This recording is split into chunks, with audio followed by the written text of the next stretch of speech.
A era da Igreja de Éfeso 75. Começou, e ficará gradativamente pior, até que o Espírito Santo seja completamente rejeitado e Deus precise destruir o povo. Veja como isto começou na igreja primitiva. Foi chamado de obras, depois tornou-se uma doutrina, tornou-se o padrão, tornou-se o caminho inflexível.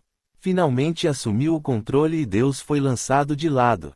Oh, aquilo começou tão pequeno, tão quietamente, tão inofensivamente.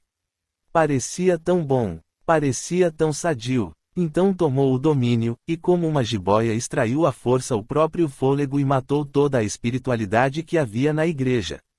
Oh, essa falsa vinha é astuta. É como um anjo de luz até que se apodere de você. Agora, eu quero dizer que creio em liderança. Mas não é em liderança de homens que eu creio. Eu creio na liderança do Espírito Santo vindo através da palavra.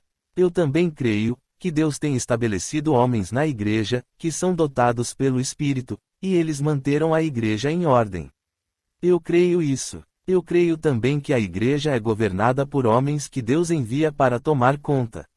Mas esse governo é pela palavra, de maneira que não são homens realmente governando mas o Espírito de Deus, porque a palavra e o Espírito são um. Reb. 13:7. Lembrai-vos dos vossos pastores, que vos falaram a palavra de Deus, a fé dos quais imitai, atentando para a sua maneira de viver. Mas veja o que estava acontecendo lá atrás. Aquela falsa vinha estava se apoderando e ensinando que o domínio pelo homem era correto. Ela ensinou que a igreja tinha que ser governada. Ela ensinou um controle sobre o povo, mas em vez de fazê-lo da maneira de Deus, eles simplesmente assumiram autoridade e investiram todo o poder espiritual em suas próprias mãos e surgiram com um sacerdócio santo posto entre Deus e o povo. Eles voltaram diretamente ao antigo sistema aarônico. Eles tornaram-se anticristo, pois desfizeram-se da mediação dele e impuseram a sua própria. Deus aborreceu isso. Os efésios aborreceram isso e qualquer verdadeiro crente também aborrecera. Teríamos que ser completamente cegos para não enxergar essa mesma coisa operando do começo ao fim das eras e agora mesmo está pior do que todas. O que foi isto? Foi organização. Isso separou o povo. O povo de Deus deve ser um. Por um Espírito são todos batizados em um corpo e cada um deve ser movido pelo Espírito Santo e cada um deve participar da adoração a Deus. Mas os homens queriam a preeminência, portanto eles assumiram o controle, e bispos tornaram-se arcebispos, e com títulos imponentes eles desviaram-se da palavra de Deus e ensinaram suas próprias doutrinas. Eles levaram o povo a obedecê-los até que chegou o tempo em que sua maneira de adorar de modo nenhum se assemelhava aos dias primitivos após o Pentecostes. Estas obras foram o princípio da sucessão apostólica. A partir da sucessão apostólica foi um passo rápido e fácil para a filiação à Igreja, 76 a exposição das 7 eras da Igreja. Como um meio de acesso à graça salvadora. A palavra fora reduzida a um credo. O anticristo, pelo seu espírito, estava predominando sobre a Igreja. Veja hoje, se você ler Atos 2:4, da maneira que alguns fazem, você poderia lê-lo assim. Ora, cumprindo-se o dia de Pentecostes, veio um sacerdote com uma hóstia e disse, estenda sua língua, e colocou a hóstia sobre ela, e só ele tomou um pouco de vinho e disse, você agora recebeu o Espírito Santo. Inacreditável! É exatamente a isso que o nicolaítismo tem chegado. Eles dizem, não se importe com o que a palavra de Deus diz. Você não pode compreendê-la. Nós temos que interpretá-la para você. Além disto, a Bíblia não está terminada. Ela tem que mudar com os tempos e nós lhe diremos quais são as mudanças. Com o contrário, isso é a palavra de Deus que enfaticamente afirma, seja Deus verdadeiro, e todo o homem mentiroso, sempre que houver um conflito com a verdade. O céu e a terra passarão, mas nenhuma palavra de Deus falhará. Dessa forma o povo é guiado por pessoas que presumem ser o que não são. Dizem que são vigários de Cristo, mas anticristo é o que eles são. Aqui está outra história triste. É a história do batismo nas águas. Nos dias de Jesus e após o Pentecostes eles eram imersos em água. Ninguém pode negar isso. Homens instruídos dizem que tudo o que faziam era derramar água sobre eles, porque era fácil encontrar pequenos poços de água em muitos lugares. E quando eles derramam água sobre eles, o fazem no nome do Pai e do Filho e do Espírito Santo, como se esses títulos fossem verdadeiros nomes, e como se fossem 3 deuses ao invés de apenas um. Mas fique nessa organização e tente pregar a verdade da imersão em nome do Senhor Jesus Cristo e você será posto para fora. Você não poderia ser guiado por Deus e permanecer lá. É impossível. Ora, Paulo era um profeta, ensinado pelo Espírito Santo. Se Paulo batizou no nome do Senhor Jesus Cristo, e disse que qualquer um que fizesse diferente de sua pregação fosse anátema, então é hora de acordar e ver que a igreja já não é mais controlada pelo Espírito Santo mas é controlada pelos nicolaítas. Atos 8:27 da noite -30, porque nunca deixei de vos anunciar todo o conselho de Deus. Olhai por vós, e por todo o rebanho sobre que o Espírito Santo vos constituiu bispos, para apacentardes a igreja de Deus, que ele resgatou com seu próprio sangue. Porque eu sei isto, que, depois da minha partida, entrarão no meio de vós lobos cruéis, que não perdoaram ao rebanho, e que dentre vós mesmos se levantaram homens que falarão coisas perversas, para atraírem os discípulos após si. Paulo viu isto vindo. Porém ele os avisou acerca deste sacerdócio astuto que viria e assumiria o comando com suas falsas doutrinas. Ele sabia que eles implementariam uma forma. A era da igreja de Éfeso 77. De adoração que excluiria o povo de qualquer participação num ministério do Espírito Santo. E até mesmo hoje entre aqueles que alegam ser livres e cheios do Espírito não há muita liberdade nos leigos, e o melhor que podemos ver é uns poucos pregadores com pregação inspirada, enquanto o rebanho simplesmente senta-se lá e procura absorvê-la. Isto é um grande contraste com Paulo que disse que, quando todos se ajuntassem, todos tivessem a direção do Espírito, e todos participassem da adoração espiritual. E a igreja corporativa nunca aprendeu esta lição da Escritura nem da história. Cada vez que Deus concede uma visitação do Espírito Santo e o povo se liberta, após algum tempo eles se amarram diretamente de volta à própria coisa da qual saíram. Quando Lutero saiu do catolicismo, o povo permaneceu livre por um tempo. Mas quando ele morreu, as pessoas simplesmente organizaram o que achavam que ele cria e estabeleceram seus próprios credos e ideias e repudiaram qualquer um que dissesse contrário ao que diziam. Eles voltaram diretamente ao catolicismo com uma forma um pouco diferente. E mesmo hoje muitos luteranos estão prontos para trilhar todo o caminho de volta. Oh, sim, em Apocalipse 12, aquela velha prostituta tinha muitas filhas. Estas filhas são exatamente como a mãe. Elas põem a palavra de lado, negam a operação do Espírito de Deus, subjugam os leigos, e tornam impossível aos leigos adorar a Deus, a menos que venham através delas ou de seu padrão, que nada mais é do que um esquema de incredulidade do próprio Satanás. Onde estamos espiritualmente? Estamos num deserto de trevas. Quão distante temos nos afastado da primeira igreja? O Pentecostes não está à vista em nenhum lugar e a palavra não pode ser encontrada. A sucessão apostólica, que hoje existe em abundância, não é encontrada na palavra. É um expediente feito pelo homem. Ele ilegalmente põe de lado a verdade de que Deus, não o homem, tem estabelecido seus líderes na igreja. Pedro nem sequer esteve em Roma. Todavia eles mentem e dizem que esteve. A história prova que ele não esteve. Há pessoas que leem a história, mas encolhem seus ombros e voltam a crer numa mentira. Onde você pode encontrar o vigário de Cristo na palavra? Ninguém toma seu lugar, todavia isto tem sido feito e as pessoas aceitam. Onde você pode encontrar que revelação adicional é aceita por Deus, especialmente revelação contrária à que já foi dada. Todavia eles a aceitam e descansam nela. Onde você encontra um purgatório? Onde você encontra uma missa? Onde você encontra pagar dinheiro para sair do inferno? Não está na palavra, mas os homens puseram isto em seu próprio livro, e assumiram através disto o controle das pessoas, governando-as pelo medo. onde você encontra que o homem tem o poder de nos perdoar como se ele fosse Deus. 78 A exposição das 7 eras da Igreja. Lobos cruéis, não é suficientemente forte para descrevê-los. Nicolaitismo. Organização. O homem sobre o homem. Volte a Deus. Arrependa-se antes que seja tarde demais. Veja a mão escrevendo na parede.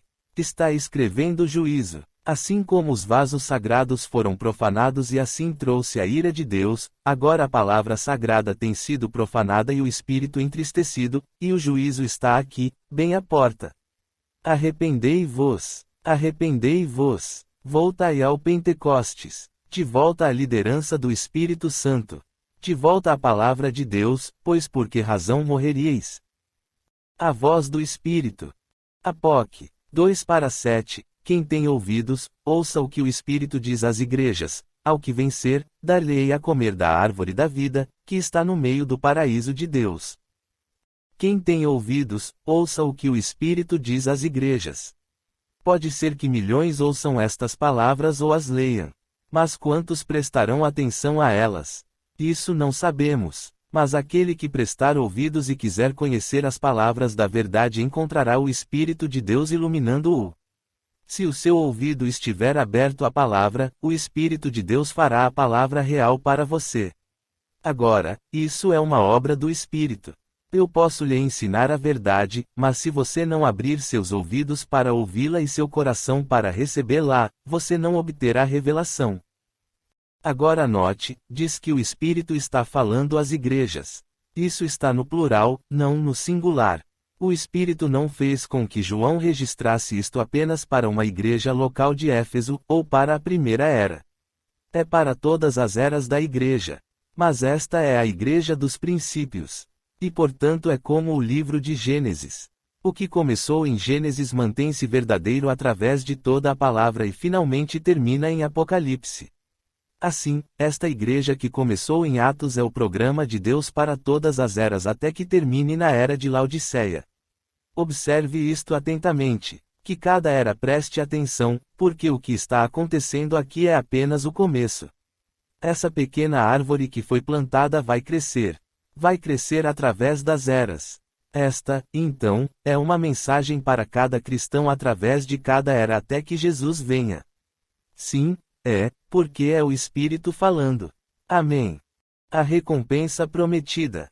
Apoc. 2:7. Ao que vencer, dar-lhe-ei a comer da árvore da vida, que está no meio do paraíso de Deus. Esta é a recompensa futura para todos os vencedores de todas as eras. Quando a última chamada para a batalha soar, quando nossa armadura tiver sido deixada, então descansaremos no paraíso de Deus e nossa parte será a árvore da vida, para sempre. A era da igreja de Éfeso 79. A árvore da vida. Não é essa uma bela figura de linguagem? É mencionada 3 vezes no livro de Gênesis e 3 vezes no livro de Apocalipse. Em todos os 6 lugares é a mesma árvore e simboliza exatamente a mesma coisa. Mas o que é a árvore da vida? Bem, em primeiro lugar teríamos que saber o que a árvore, propriamente dita, representa.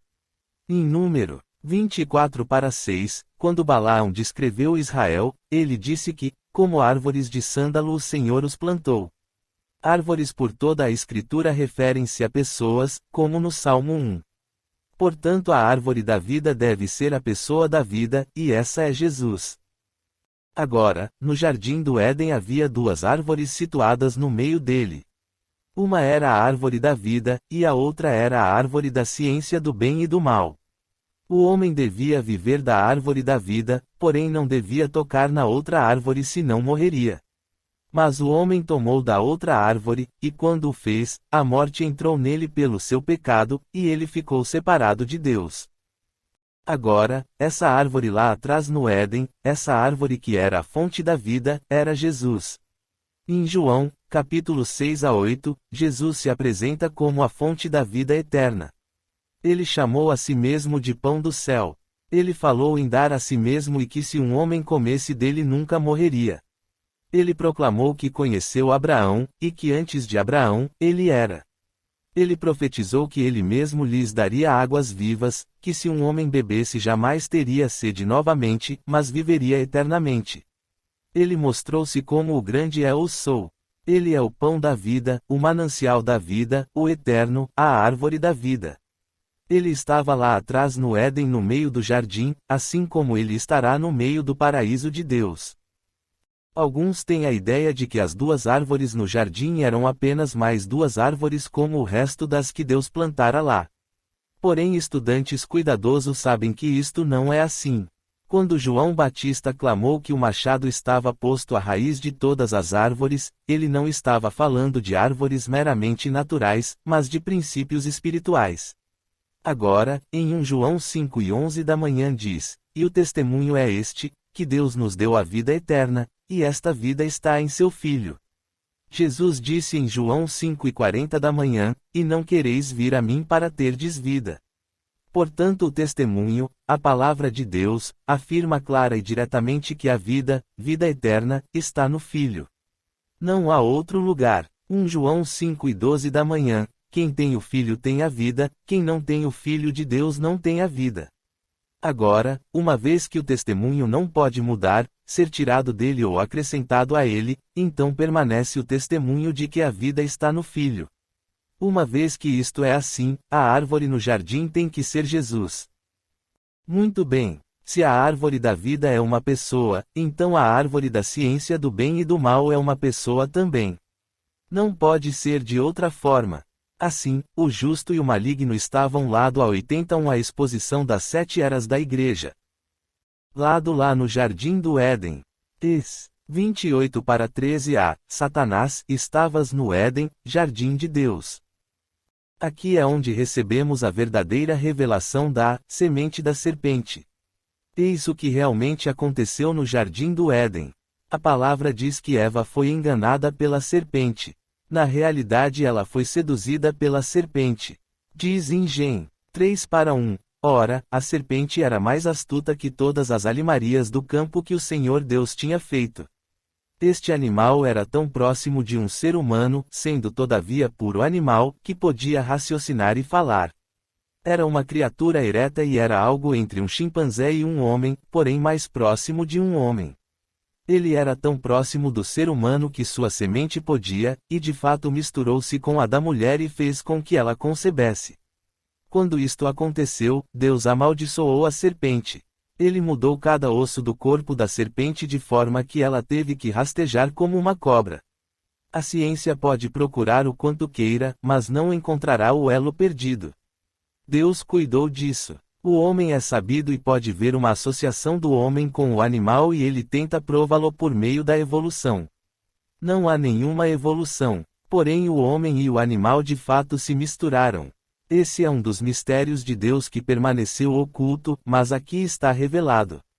Aconteceu bem lá atrás no meio do Éden quando Eva afastou-se da vida para aceitar a morte. Note o que Deus lhes disse no jardim. Gê 3:15 da manhã. "E porei inimizade entre ti e a mulher, e entre a tua semente e a sua semente, esta te ferirá a cabeça, e tu lhe ferirás o calcanhar." Se damos crédito à palavra de que a mulher teve de fato uma semente, então a serpente seguramente deve ter tido uma semente também. Se a semente da mulher foi um filho varão sem a participação do homem, então a semente da serpente terá que ser no mesmo padrão, ou seja, outro varão deve nascer sem a intervenção de um varão humano. Não há estudioso que não saiba que a semente da mulher foi Cristo, que veio por intermédio de Deus, sem relação sexual humana. Da mesma forma é também bem conhecido que o prenunciado ferimento da cabeça da serpente foi em verdade uma profecia concernente ao que Cristo realizaria contra Satanás na cruz. Lá na cruz Cristo feriria a cabeça de Satanás, enquanto Satanás feriria o calcanhar do Senhor. Esta porção da Escritura é a revelação de como a semente literal da serpente foi semeada na terra, assim como temos o relato de Lucas 1:26 da manhã-35, onde é apresentado o exato relato de como a semente da mulher veio a manifestar-se fisicamente sem a intervenção do varão humano. E, no 6º mês, foi o anjo Gabriel enviado por Deus a uma cidade da Galileia, chamada Nazaré, a uma virgem desposada com um varão, cujo nome era José, da casa de Davi, e o nome da virgem era Maria. E, entrando, a era da igreja de Éfeso 81. O anjo aonde ela estava, disse, Salve, agraciada, o Senhor é contigo, bendita és tu entre as mulheres. E, vendo-o ela, turbou-se muito com aquelas palavras, e considerava que saudação seria esta. Disse-lhe então o anjo, Maria, não temas, porque achaste graça diante de Deus, e eis que em teu ventre conceberás e darás à luz um filho, e por-lhe-ás o nome de Jesus. Este será grande, e será chamado Filho do Altíssimo, e o Senhor Deus lhe dará o trono de Davi, seu pai, e reinará eternamente na casa de Jacó, e o seu reino não terá fim. E disse Maria ao anjo, Como se fará isto, visto que não conheço varão?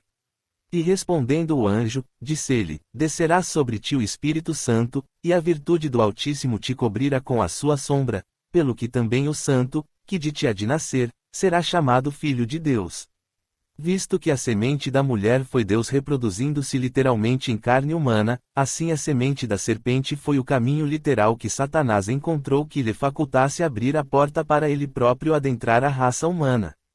Era impossível para Satanás, porque ele é apenas um ser espiritual criado, reproduzir-se da maneira que Deus reproduz-o a si mesmo, por isso o relato de Gênesis conta como ele produziu a sua semente e introduziu-se ou injetou-se dentro da raça humana. Recorde também que Satanás é chamado a serpente. É de sua semente ou injeção dentro da raça humana que nós estamos falando. Antes mesmo que Adão tivesse conhecimento carnal de Eva, a serpente teve esse conhecimento primeiro que ele. E o que nasceu disto foi Caim. Caim era nascido, gerado, do maligno. 1 João 3:12 da manhã. O Espírito Santo em João não poderia num lugar chamar Adão de maligno, pois isso é o que ele seria se tivesse gerado Caim, e em outro lugar chamar Adão de filho de Deus, o que ele era por criação. Lucas 3:38 da manhã. Caim veio a ser no caráter como seu pai, um causador de morte, um assassino. Seu completo desacato a Deus quando encarado pelo Todo-Poderoso em Gê. 4:5, 9,13, 14, mostra-o como sendo de características completamente inumanas, aparentando até sobrepujar qualquer relato que temos na Escritura concernente a uma confrontação de Satanás por Deus. Mas para Caim e para a sua oferta não atentou. E irou-se Caim fortemente, e descaiu-lhe o seu semblante. E disse o Senhor a Caim, Onde está Abel, teu irmão? E ele disse, Não sei, sou eu guardador de meu irmão. Então disse Caim ao Senhor, É maior a minha maldade que a que possa ser perdoada. Eis que hoje me lanças da face da terra, e da tua face me esconderei, e serei fugitivo e vagabundo na terra, e será que todo aquele que me achar me matará. Note a maneira exata em que o testemunho de Deus apresenta o relato dos nascimentos de Caim, Abel e Sete. Gê. 4:1, E conheceu Adão a Eva, sua mulher, e ela concebeu e teve a Caim, e disse, Alcancei do Senhor um varão. E teve mais a seu irmão Abel. Gê. 4:25 da manhã, e tornou Adão a 82 a exposição das 7 eras da igreja. Conhecer a sua mulher, e ela teve um filho, e chamou o seu nome Sete, há 3 filhos que nasceram de 2 atos de conhecimento carnal através de Adão. Uma vez que a Bíblia é a exata e perfeita palavra de Deus, isto não é um erro, mas um testemunho para nossa iluminação. Uma vez que 3 filhos nasceram provenientes de 2 atos de Adão, você fica sabendo positivamente que um desses 3 não era filho de Adão. Deus testemunhou isto desta exata maneira para nos mostrar algo. A verdade do assunto é que Eva teve em seu ventre 2 filhos, gêmeos, provenientes de distintas fecundações. Ela esteve grávida de gêmeos, com a concepção de Caim um pouco antes da de Abel. Veja aqueles gêmeos novamente, um tipo perfeito, como sempre. Para aqueles que pensam que isto não é possível, saiba que os registros médicos estão repletos de casos em que mulheres têm engravidado gêmeos que eram de óvulos distintos e diferentes inseminações, com a fertilização dos ovos ocorrendo em dias separados, e não apenas isso, mas alguns dos depoimentos mostram que os gêmeos foram gerados por homens diferentes. Recentemente uma cobertura mundial foi dada a uma mãe norueguesa que estava processando seu marido a fim de obter sustento para si mesma e seus gêmeos, um dos quais era branco e o outro preto. Ela admitiu que tinha um amante negro. As duas concepções foram espaçadas cerca de 3 semanas. Em Beaumont, Texas, em 1963, novamente os registros apresentaram um nascimento múltiplo no qual as fecundações foram espaçadas de muitos dias, e na realidade tantos, que a mulher quase morreu juntamente com um filho em trabalho de parto. Agora, por que isto teve que ser assim? Por que foi que a semente da serpente precisou vir desta maneira? O homem foi criado para Deus. O homem havia de ser o templo de Deus. O lugar de repouso de Deus, o Espírito Santo, era o homem, o templo. Atos 7:46 da manhã -51, que achou graça diante de Deus, e pediu que pudesse achar tabernáculo para o Deus de Jacó. E Salomão lhe edificou casa, mas o Altíssimo não habita em templos feitos por mãos de homens, como diz o profeta, o céu é o meu trono, e a terra o estrado dos meus pés. Que casa me edificareis, diz o Senhor, ou qual é o lugar do meu repouso? Porventura não fez a minha mão todas estas coisas? Homens de dura cerviz, e incircuncisos de coração e ouvido, vós sempre resistes ao Espírito Santo, assim vós sois como vossos pais. Satanás tem sabido disto todo o tempo. Ele também quer habitar no homem assim como Deus o faz. Porém Deus tem reservado esse direito para si mesmo. Satanás não pode fazer isso. Somente Deus apareceu em carne humana. Satanás não pôde e não pode fazer isso. Ele não tem poderes criativos. A única maneira de Satanás executar o que ele queria fazer foi entrar na serpente no Éden, assim como ele entrou através de espíritos malignos nos porcos em Gadara. A era da Igreja de Éfeso 83. Deus não entra em animais, mas Satanás pode fazer e o fará para atingir seus fins.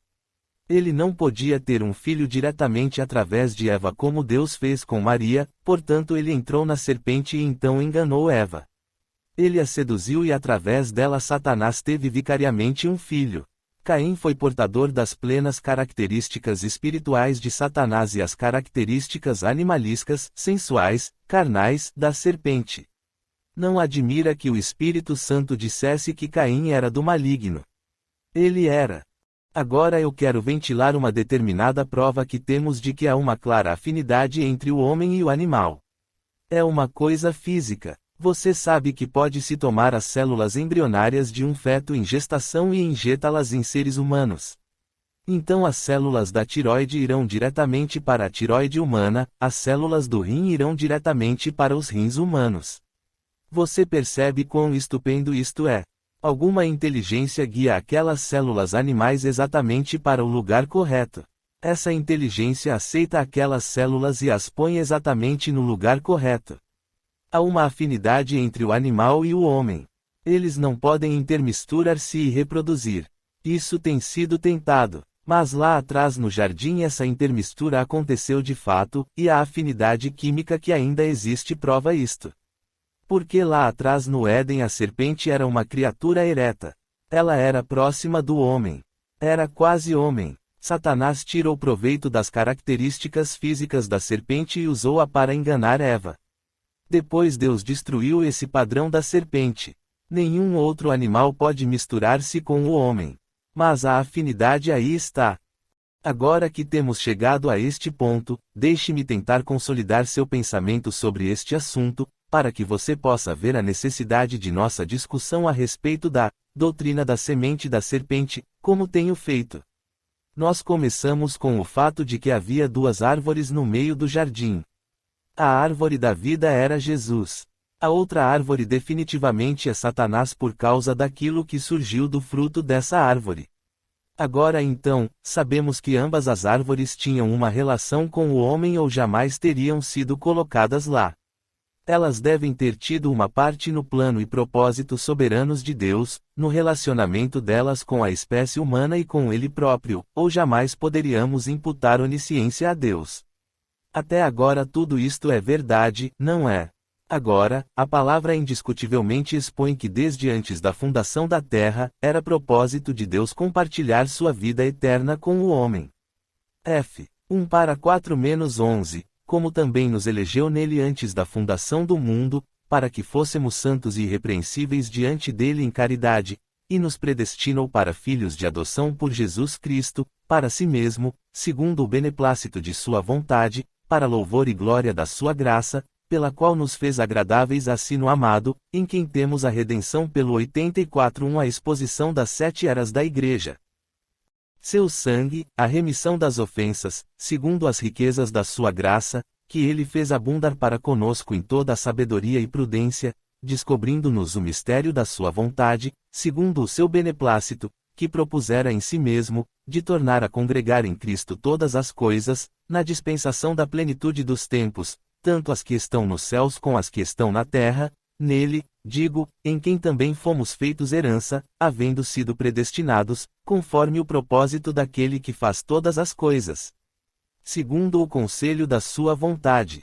Apóc. 13:8, e adoraram Satanás, todos os que habitam sobre a terra, esses cujos nomes não estão escritos no livro da vida do Cordeiro que foi morto desde a fundação do mundo. Mas essa vida não podia, e não seria, compartilhada de nenhum outro modo senão através de Deus manifestado na carne. Isto era uma parte de seu eterno e predestinado propósito. Este plano seria para louvor e glória da sua graça. Era o plano de redenção. Era o plano de salvação. Agora ouça atentamente. Deus sendo Salvador, era necessário que ele predestinasse um homem que necessitasse de salvação a fim de outorgar a si mesmo razão e propósito de ser. Isso é 100% correto e inúmeras escrituras o confirmam, como faz o muito apontado versículo de Rom. 11:36 da manhã, porque dele e por ele, e para ele, são todas as coisas, glória pois a ele eternamente. Amém. O homem não podia vir diretamente e tomar daquela árvore da vida no meio do jardim. Aquela vida eterna da árvore tinha que se tornar carne primeiro. Mas antes que Deus pudesse levantar e salvar um pecador, ele tinha que ter um pecador para levantar e salvar. O homem tinha que cair. A queda que seria causada por Satanás, tinha que ter a carne para produzir a queda. Satanás tinha que vir através da carne também. Mas Satanás não podia vir através da carne humana para produzir a queda da maneira que Cristo viria em carne humana para restaurar os caídos. Mas havia um animal, a serpente, tão próximo do homem que Satanás pôde chegar a essa besta e através dessa besta pôde chegar à carne humana e causar a queda, e desse modo injetar-se na raça humana, assim como Jesus um dia viria e se injetaria na raça humana, dentro de corpos humanos, até o ponto de uma ressurreição em que teríamos corpos semelhantes ao seu corpo glorificado. Assim o que Deus arquitetou aqui no jardim foi seu plano predestinado. E quando Satanás ocasionou o que era necessário ao propósito de Deus, então o homem não pôde chegar à árvore da vida no jardim. Certamente que não. Não era tempo. Porém um animal tinha causado a queda, não tinha. Que a vida animal seja derramada, foi tomado e seu sangue derramado e então Deus teve comunhão com o homem novamente. Depois viria um dia quando Deus apareceria em carne, e por meio de sua humilhação ele restauraria o homem caído e faria dele um participante dessa vida eterna. Uma vez que você veja isto, pode compreender a era da igreja de Éfeso 85. Semente da serpente e saber que não foi nenhuma maçã que Eva comeu. Não, foi a degradação da humanidade pelo intermisturar de sementes. Agora eu sei que ao responder uma pergunta, pode surgir uma outra, e as pessoas me perguntarem, se Eva caiu assim, o que fez Adão, para Deus lançar a culpa sobre Adão? Isso é simples. A palavra de Deus está estabelecida para sempre no céu. Antes que um grão de poeira de estrelas fosse criado, essa palavra, a lei de Deus, estava lá exatamente como está escrito em nossa Bíblia. Ora, a palavra nos ensina que se uma mulher deixa seu marido e vai com outro homem, ela é uma adúltera e não está mais casada e o marido não deve tomá-la de volta. Essa palavra era verdadeira no Éden assim como era verdadeira quando Moisés a escreveu na lei. A palavra não pode mudar. Adão tomou-a de volta. Ele sabia exatamente o que estava fazendo, mas ele o fez de qualquer maneira. Ela era uma parte dele, e ele estava querendo tomar sobre si a responsabilidade dela. Ele não a deixaria ir. Assim Eva concebeu dele. Ele sabia que ela conceberia. Ele sabia exatamente o que aconteceria à raça humana, e ele vendeu a raça humana ao pecado para que pudesse ter Eva, porque ele a amava. E assim aqueles dois filhos nasceram. Filhos esses que seriam os progenitores da raça humana que agora já estava poluída. E o que é testemunhado deles? Leia o testemunho. Judas 14, e destes profetizou também Enoque, o sétimo depois de Adão. Gênesis 5 é o capítulo da genealogia de Enoque. Ele dá essa genealogia assim: 1. Adão, 2. 7, 3. Enos, 4. Quenan, 5. Malalel, 6. Jared, 7. Enoque. Note que Caim não é mencionado. A linhagem de Adão passa por 7. Se Caim fosse filho de Adão, a lei do direito de primogenitura teria-lhe dado o direito à linhagem. Também deve ser notado cuidadosamente que em Gênesis 5:3, diz que, Adão viveu 130 anos, e gerou um filho à sua semelhança, conforme a sua imagem, e chamou o seu nome Sete. Em nenhum lugar diz que Caim era a semelhança de Adão, embora ele tivesse que ser se fosse seu filho, pois a lei de reprodução é enfática quanto a cada um produzir segundo a sua semelhança. Também devemos dar crédito ao fato de que em ambas as genealogias, em Gênesis e Lucas, Caim está faltando. Se Caim fosse filho de Adão seria dito dele em algum lugar que, e Caim de Adão, e Adão de Deus. Não diz isso porque não pode dizê-lo. É claro que estudiosos por muito tempo têm descrito duas linhagens de homens, uma das quais sendo a linhagem pia encontrada em Sete, e a outra a linhagem impia como sendo instituída por Caim. E é estranho, porém verdadeiro, que estes mesmos estudiosos jamais nos contaram como é que Caim era o tipo de pessoa que foi, enquanto que Abel e Sete eram da linhagem pia e espiritual. Efetivamente, Caim deveria ter sido 86 a exposição das 7 eras da igreja. Espiritual e Abel menos espiritual, e Sete ainda mais assim, e continuando linhagem abaixo, porque cada geração seguinte sempre tem se afastado mais de Deus.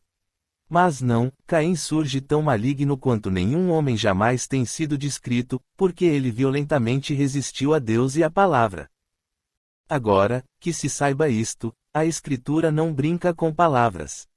O que quer que esteja testemunhado, está lá para os olhos ungidos verem. Está lá com um propósito. Nessa palavra diz, Gê. 3:20 da manhã, e chamou Adão o nome de sua mulher, Eva, porquanto ela era a mãe de todos os viventes. Porém nenhuma escritura jamais diz que Adão é o pai de todos os viventes.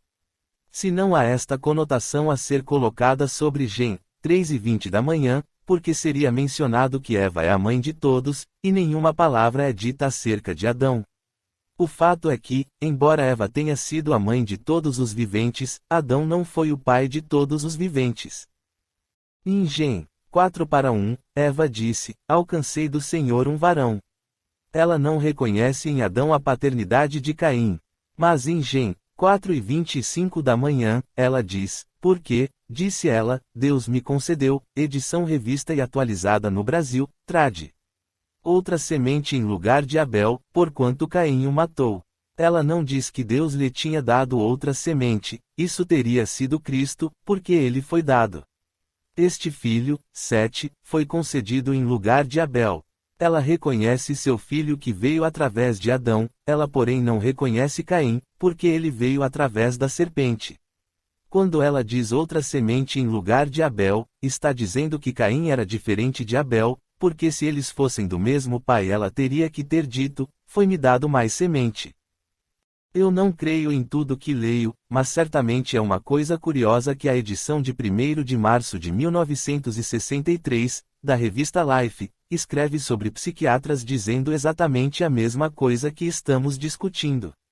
Agora, eu sei que todos os psiquiatras não concordam uns com os outros, mas aqui está. O medo de cobras não é uma reação consciente, mas inconsciente. Se fosse um medo natural, as pessoas ficariam tão alegremente fascinadas como diante das jaulas do gorila e do leão. Suas mentes inconscientes mantêm-nas olhando fixamente para as cobras. Essa atração pelas cobras é inconscientemente sexual. Que isto tenha acontecido através dos tempos é visto pelas pessoas em sucessivas gerações passando pela mesma coisa. As cobras sempre têm sido e sempre serão repulsivamente atraentes. A cobra sempre tem representado tanto o que é bom quanto o que é mal. Tem sido um símbolo fálico através dos tempos. Exatamente como a descrição do Jardim do Éden, encontramos a serpente como a personificação do mal passional. É quase universal entre as várias tribos incultas que a cobra esteja associada com o sexo e muitas vezes adorada em conjunção.